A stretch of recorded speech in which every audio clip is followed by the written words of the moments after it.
During the PlayStation 2 era, there were so many amazing games you could play. The competition was fierce. Yet despite this, a small side studio within Capcom managed to rise the ranks with a little game called Devil May Cry. It originally came out in 2001 and it was something entirely new. It was like a Resident Evil style action game, which makes a lot of sense considering the fact DMC was originally supposed to be a version of Resident Evil 4. It stood its ground, and after a silly little blunder that we try not to think about, it really found its own style with Devil May Cry 3. Aside from some of the boss fights, I would consider it a borderline perfect game. But Devil May Cry wouldn't be as amazing as it was if Dante did not have his demon slaying prowess and stamina because he didn't have a good ergonomic chair to prevent back pains. So it's a good thing this video was sponsored by FlexiSpot. I'm so happy that they reached out to me because my old chair was a huge problem for me. I spend a lot of my time sat down editing videos, and my old chair did me absolutely no favors, causing me serious pain after being sat for a prolonged period of time. I even put on a random pillow just to give myself a sense of comfort, but even that didn't help. Now the chair FlexiSpot sent me is a serious game changer. They sent me the C7 Air, and it has so many adjustable features to maximize my comfort. There are two different modes. The first one is office mode, which is the main one I use. The backrest is locked at 93 degrees, providing a stable upright posture, preventing me from looking like this while I work. This backrest is easily adjustable too, just like the headrest, allowing you to make it fit to your comfort. The seat is also wider than most chairs out there, giving you more space, and you can choose between a cushion seat or a mesh seat. I went with the mesh one, and it provides so much support with its incredibly elastic material. Oh, and the adjustments don't just stop there. You can alter the seat's depth as well as the tilt of it. All of this leads nicely onto the other mode for the chair, the relaxed mode. Once unlocked, the chair can fully recline 128 degrees, as well as having an optional footrest you can pull out, which is something most chair companies don't even offer. This feature allows you to use the chair for things other than doing work on your PC. The armrests are also highly adjustable, letting you increase their height and turn them easily, letting you fully find what's comfortable for you. It keeps getting better though. FlexiSpot offers a 30-day return policy for a risk-free trial, as well as a 10-year warranty with direct replacement for any damaged parts. Oh, and guess what? If you use my exclusive code C730, you can get a $30 discount off of your purchase. Thank you again FlexiSpot for sending me this chair. It's made my life way easier. Anyway, back to the video. People wanted more Dante, and Capcom kinda listened by re-releasing Devil May Cry 3, starting a trend of the special edition versions of games. And aside from some quality of life changes, the biggest difference was the fact you could play as Dante's weeby brother Virgil, which basically turned it into an entirely different game. It was pretty awesome. After a while though, people wanted a new Devil May Cry, and Capcom knew this because at the Tokyo Game Show 2005, they showed off a trailer of a next generation version of Dante, because Devil May Cry 3 released at the tail end of the PlayStation 2 generation, so obviously the next step would be to release a brand new one for the next generation of consoles. The trailer didn't show any gameplay, it was more of a tech demo showing off the visuals of Dante on the PlayStation 3 and Xbox 360. At the end, we even got a title drop showing off the fact that Capcom is indeed working on Devil May Cry 4. But for 2 years after the launch of the PS3 and Xbox 360, there was nothing but silence. That was until 2008 when we finally got our hands on Devil May Cry 4. Devil May Cry was fucking back, baby, and somehow, they managed to improve on the gameplay of Devil May Cry 3. I know, it's insane. It was released to a positive reception, and for the longest time, it was probably the most played DMC game. Well, to be specific, the special edition, but we'll talk more about that later. Everything about Devil May Cry 4 seemed amazing. It seemed perfect, but there was a huge glaring issue that hit players as soon as they booted up the game for the first time. You weren't playing as Dante in this game. Instead, you were playing as a moody teenage bootleg of Dante called Nero. Adding a new character is often a desperate attempt to boost low ratings. All this preaching's putting me to sleep. Morning, Nero. Yeah, hi. Nero. And when DMC4 came out for the first few years, people were not the biggest fan of this guy, and truthfully, I don't blame them. He was like the polar opposite of Dante, but not in the same way Virgil is. Instead of being this wacky, goofy guy joking his way through life-threatening situations, he instead was this grumpy, bitchy-ass guy who just yells all the time. My heart. I loved her. Speaking of Dante, he is in this game, don't worry. In fact, you have to fight him as the first tutorial enemy, because in the beginning he's portrayed as a villain for some reason. He even cracks a silly mocking Nero's sword, Red Queen. See, the gimmick of the weapon is the fact you can rev it up like a motorbike to do additional damage, and during the cutscene, just as he's about to fight Dante, Nero revs it up, and then Dante does this with his rebellion after seeing it. So the charm of the games was still definitely there, it's just Dante was hogging it all and not giving any of it to Nero. And you have to deal with the lack of this charm for the first half of the game. It's not really a huge issue though, because Nero is an absolute blast to play as. Don't let his looks deceive you, he isn't actually some cheap knockoff of Dante. Well, in terms of gameplay at least. That was the catchphrase! That is not my job. You don't do it right. Nero's gameplay focus isn't about styling on your enemies like Dante's. Instead, he uses his aggression to his advantage. His gameplay focuses on staying as close to the enemies as humanly possible. One of his tools that helps him accomplish this is his demon arm, the Devil Bringer. It's called this because it brings the devils and demons towards you. Like, literally, I'm not even joking here. The Devil Bringer has a grapple ability. Even when you're in the air it works, allowing you to perform combos on them is pretty awesome. The Chad Nero makes the demons come towards him, whilst the Virgin tricks the Dante has to go towards them instead. The perks of the Devil Bringer don't just end there though. No. It also has a grab attack, which acts as a takedown, where Nero performs a sick animation on the enemy, either killing it or dealing a massive amount of damage. The move works without fail against the smaller enemies, but you can actually use it on the bigger ones too, and even the bosses, once you stagger them enough, letting you deal a mass amount of damage, while also looking cool as fuck. There's even one specific boss fight where you can throw his weapon back at him if you time the Devil Bringer just right. It is awesome shit. Nero has his own gun too, and it's a revolver called Blue Rose, which has a charge shot. Don't actually have much else to say about it. It's cool. You may remember me mentioning the fact you play as Nero for the first half of the game, while in the second half, you play through as the man himself, Dante, and in DMC4, I would argue that he's at his absolute peak, not just with his gameplay, but also with his design. There's just something about him in this game, he actually makes me question my sexuality. I can't be the only one who thinks this, right? Ooh, that mustachioed marvel could talk me into anything. Not sexual, but well, maybe. His style moves return, and unlike in DMC3, you actually have access to all of them. You don't need to select one from a menu just before the start of a mission. Instead, you can just access any of them by using the D-pad on the controller, meaning you can switch styles mid-combo, allowing you to fully utilize certain weaponry that benefits from it. Oh, and of course, we can't forget Virgil. Oh wait, he's not in this game. He's in the special edition that came out 7 years after. Actually, speaking of Virgil, he is referenced multiple times within DMC4. Turns out Nero is actually Virgil's son.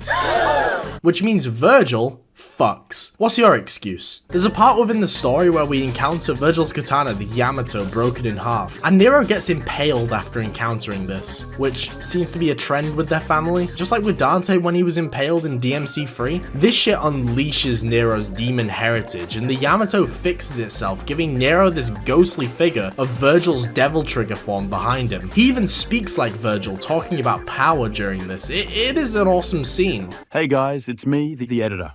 I just wanted to make a quick clarification because Proxidist doesn't know what the fuck he is talking about. This isn't Virgil, that's Nero's own devil trigger form, just not fully realized yet. You see it clearly in Devil May Cry 5. Oh yeah, spoilers I guess. Also, they don't say that Nero is his son in this game, even though it's pretty fucking obvious, so I guess I can cut him some slack there. Anyways, it's back to the sweatshop for me. Catch you later, nerds. I'm not entirely sure what happened during development.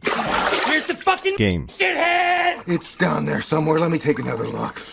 But the only part of the game that feels finished is the first half when you're playing as Nero. This is because when you get to play as Dante, you are literally just backtracking through all the exact same levels you just trudged through for the first half. And while Dante is an absolute blast to play as, he doesn't feel like he was designed to fight a lot of the demons within DMC4. They feel very catered towards Nero's toolset and his Devil Bringer. I could be wrong and this could all come down to a skill issue, but I can't be the the only one who feels this way. Like that one mission, chapter 13, where he's going back through the forest and there's that one floor demon that is only there to teleport you into a room to fight the same fucking enemies, and then after defeating them, you reload back to where you were only to see all the fuckers you were just fighting have respawned, and the floor thing is still there, so it can just capture you again, making you fight the enemies again. It's a cycle. It's a cycle. It just keeps repeating. It's not fun. I hate this mission. Fuck this mission. It's the same with the boss fights. As Dante, you are just refighting the exact same bosses Nero fought. In fact, one of the few unique bosses Dante fights is this big ass fella, where you can only see the top half of its torso with blatant weak spots. These are always fun to fight in action games,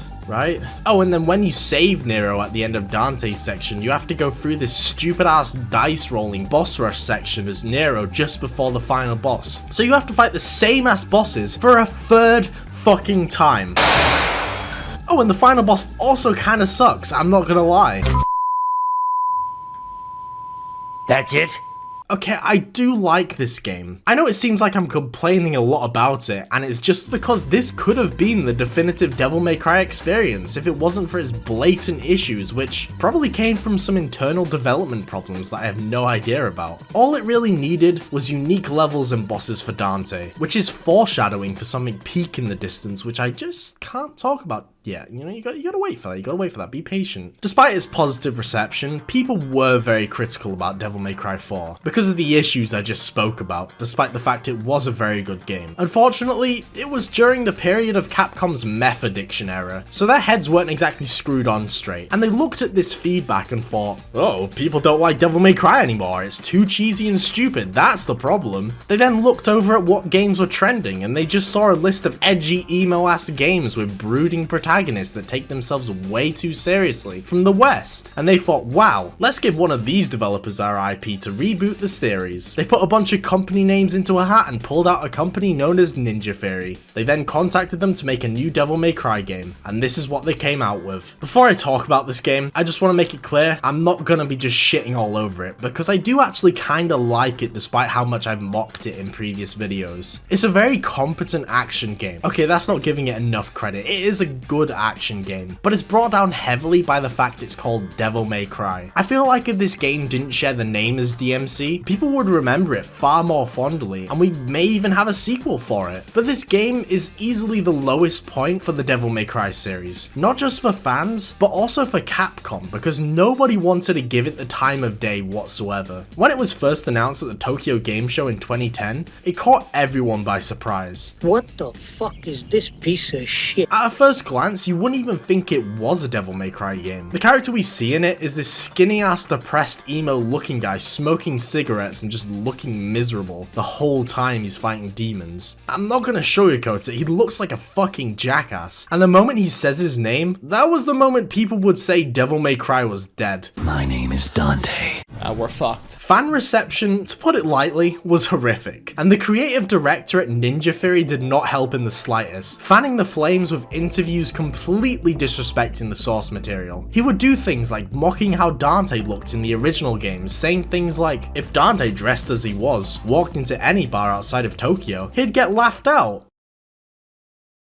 Oh, brother, this guy stinks! He would also speak about the female characters of the game, disregarding anything about them to focus on certain other aspects. He would say shit like, I've nothing against big tits. I'd rather have my head resting on a pear right now. But if you're going to try and simulate someone on different levels, there's better ways to do it. We did that in Enslaved with Trip.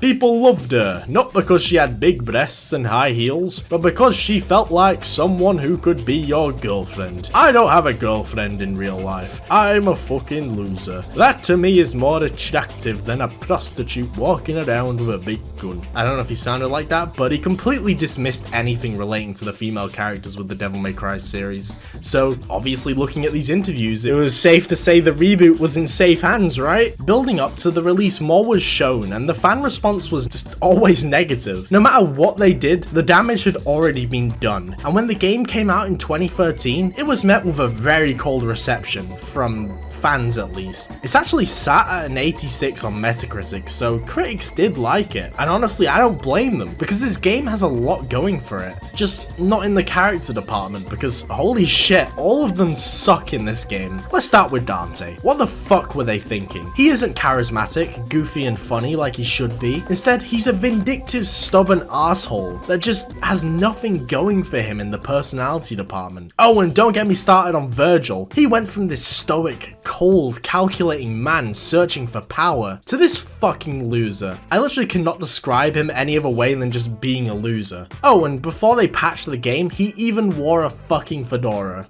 I can't tell if they were just mocking people who like katanas, or this was just their idea of making a character cool in their eyes. It was honestly probably the latter, considering how Dante turned out. The villain is also a take on Mundus from the original Devil May Cry, but in the reboot, he's an evil businessman. Okay, I don't want to talk about the story and characters anymore though, it just kinda makes me pretty miserable. I can't say the same about the levels and gameplay though, because whew, it's good shit. It's not amazing by any means, but it's good. I was lucky enough for this to actually be the first Devil May Cry game I ever played, so I didn't go in with any hatred, but I also didn't go in with high expectations because I did see a lot of the controversy beforehand, and I was expecting an average to bad experience, but I ended up coming out pleasantly surprised and honestly confused. Then of course I played the originals and completely understood where everyone was coming from, but I had a good time regardless, I can't lie. So the first thing I want to talk about is the game's combat. It's a much more simplified version of the originals, but it's still a lot of fun with a nice amount of variety. The style system is gone,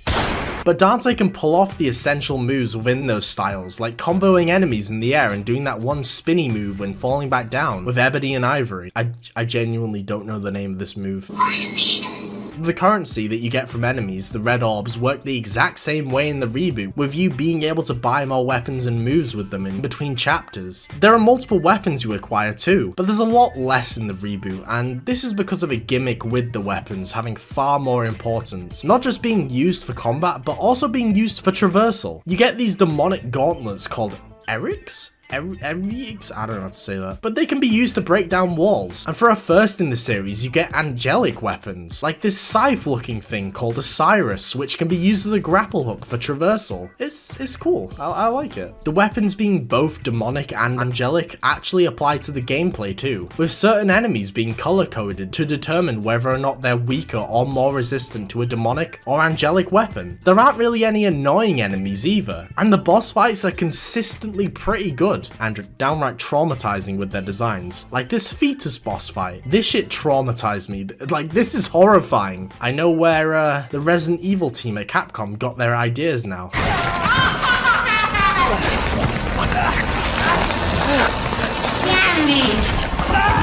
Demons within the universe of the reboot aren't actually in the real world. Instead, they're in an alternative reality called Limbo, which is just a distorted version of the current world. And they go all out with the fucked up distortions. Some of these levels' areas are visually outstanding. This game's art style goes hard as fuck at times. Even the first mission doesn't hold back with the insanity, taking place on a boardwalk amusement park, making you go through a limboed version of rides. I honestly love this shit. All of this makes it even more of a shame that this isn't its own IP. I would love to see more of this without it being Devil May Cry. Honestly, I'd probably be more open to the story of the game if it wasn't just butchering already established characters. Even so, it would have never gotten a sequel because the game was a failure, especially in Capcom's eyes.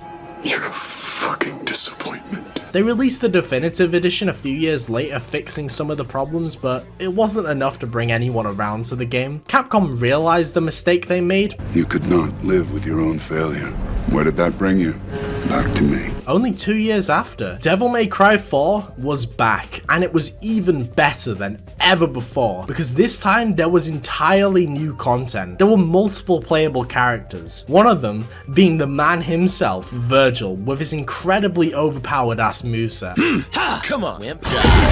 And for a first in the series, Lady and Trish were playable with their own unique movesets too. It didn't just stop there though. There were also entirely new game modes. There's this one called Turbo Mode, which increased the speed of the game, and once you play DMC4 in this mode, you just can't go back to the normal version. It it feels like you're playing in slow motion. Another one was Legendary Dark Knight, which increased the enemy count by an insane amount. Like, it was actually borderline ridiculous at times. Playing this mode as Virgil with his screen clearing moves was an absolute blast, and everyone thought so too, because Devil May Cry 4 Special Edition was a huge success for Capcom, and it helped them realize what the fans had been wanting this entire time. Devil May Cry 5 is peak. I'm not entirely sure where they can go from here with this series. If they ended it here, I'd be pretty satisfied with what we got, because this game is borderline perfection. I'm actually kind of worried that this section of the video might be the shortest, because truthfully, I don't have too much to say about DMC5 without sounding like a broken record, gushing constantly about why I love it, but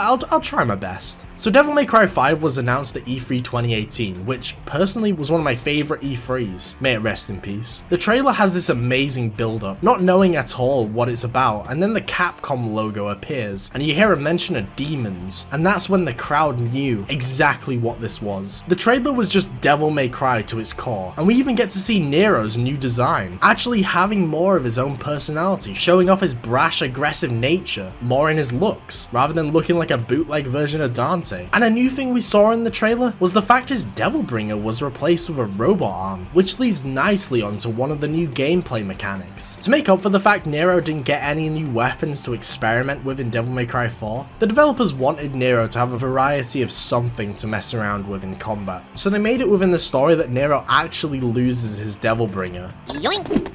And have him acquire different robot arms to replace it that do different things that break after use. And these can range from slowing down time to summoning a rocket you can ride on, similar to what Dante does in Devil May Cry 3, but actually playable and not just the cutscene. Revolutionary shit right here. This rocket riding also shows that Nero is far more playful in 5 compared to his serious bitchy tone in 4. Of course he's still aggressive and angry all of the time, but not in an annoying way. Okay, when you get to the final boss in the game, Nero gets his own Devil Trigger form, and during his transformation, he regains his missing arm, which can be used as the Devilbringer, letting you perform takedowns on enemies. So when you replay the game as Nero, not only do you have all the Devil Breakers at your disposal, you can also use the Devilbringer again. It is just awesome shit. There's actually another playable character in DMC5 too, this frail emo loser called V. Due to his brittle bone structure, he can't actually fight any of the demons himself, meaning he uses summons to fight for him, and these summons are actually enemies and bosses from the original Devil May Cry, like the annoying ass panthers you have to fight in that game, the Griffin boss, and oh, of course we can't forget the tar shit puddle, Nightmare, who acts as V's Devil Trigger because he absolutely fucks shit up, just like he did to me in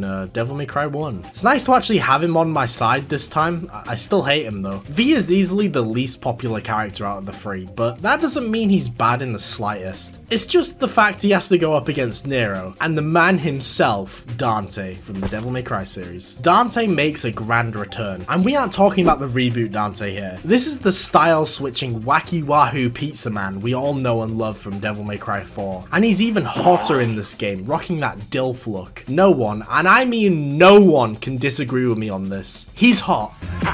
And I'm not talking about his fire gauntlets here. Speaking of, his weaponry is incredible in DMC5, and it's got an insane amount of variety. It ranges from a literal motorcycle, with one of the moves being him just riding it into enemies, and another being him splitting it up using the halves as fucking clubs. Then there's stuff like the ice nunchucks from Devil May Cry 3, but unlike them in the third game, they can actually transform into a flaming bow staff and a 3-section staff imbued with lightning. There isn't any backtracking as Dante in DMC5 either. He has his own unique boss fights and levels. So I mean, yeah, like I said earlier, it's literally peak. Oh, and you can also play as Virgil. Put this sign up anywhere, you'll scare somebody. And when you get to the Virgil boss fight as him, you aren't just fighting himself in a reskinned red jacket like in Devil May Cry 3. No, it actually is Dante you're fighting, and holy shit, it's hard. Whenever he activates...